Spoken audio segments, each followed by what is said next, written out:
결코 돌아오지 않는 네 가지가 있습니다. 첫 번째는 입 밖으로 나온 말입니다. 두 번째는 쏴버린 화살입니다. 세 번째는 흘러간 세월이고 마지막 네 번째가 바로 놓쳐버린 기회입니다. 기회의 순간은 밤하늘의 별처럼 바다의 모래처럼 수없이 많습니다. 그러나 이렇게 수많은 기회가 모두 내 것이 되는 것은 아닙니다.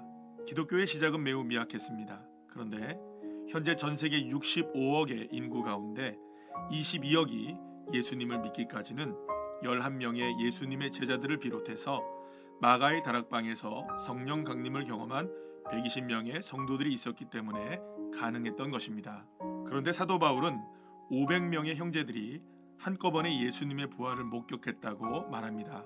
그런데 왜 오직 120명만 성령 강림을 경험할 수 있었던 것일까요?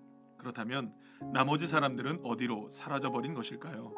예수님은 큰 잔치의 비유를 통해 이렇게 말씀하십니다. 하루는 어떤 사람이 큰 잔치를 열기 위해 많은 사람을 초대했습니다. 그런데 잔칫날이 되자 초대를 받은 사람들이 이런저런 핑계를 대면서 잔치에 오지 않았던 것입니다.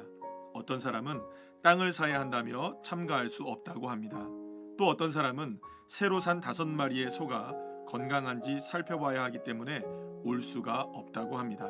어떤 사람은 결혼을 해야 해서 안 된다고 말합니다. 물론 이런 일들은 삶에서 중요한 일입니다. 그러나 예수님은 바로 이러한 이유들 때문에 놀라운 기회를 놓쳐버릴 수 있다고 말씀하십니다. 예수님의 부활을 목격했던 500여 명의 사람들 중에 많은 이들이 이런저런 일들로 주님의 약속을 기다리다가 기회를 놓쳐버린 것입니다. 그렇다면 과연 예수님의 11 제자들을 비롯한 120명은 정말 아무런 일이 없었을까요? 땅을 사는 일도 소를 살 일도 없는 한가한 사람들이었을까요? 그렇지 않다면 그곳에 모였던 120명의 사람들은 정말 대단한 믿음을 가진 사람들이었을까요? 아닙니다. 제자들은 여전히 믿음이 연약했습니다. 뛰어난 믿음 때문에 기다릴 수 있었던 것이 아닙니다. 급한 일을 처리해야 하는 것은 누구에게나 있습니다. 가족을 돌봐야 할 이유도 일터에서 땀 흘려 일할 이유도 충분합니다. 누군가를 만나야 하고 TV도 봐야 하고 SNS도 해야 합니다. 해야 할 일들은 차고 넘칩니다. 하지만 마가의 다락방에 모였던 120명에게는 그 무엇보다 주님의 약속을 기다리는 것이 더 중요했던 것입니다. 그들은 끈덕지게 주님이 약속하신 것을 기다렸고 정말로 약속이 이루어지는 것을 체험하게 되었던 것입니다. 그렇다면 어떻게 그들은 약속하신 것을 기다릴 수 있었던 것일까요? 그것은 오로지 기도에 힘썼기 때문이었던 것입니다. 기다림이 기도였고 기도가 기다림이었던 것입니다.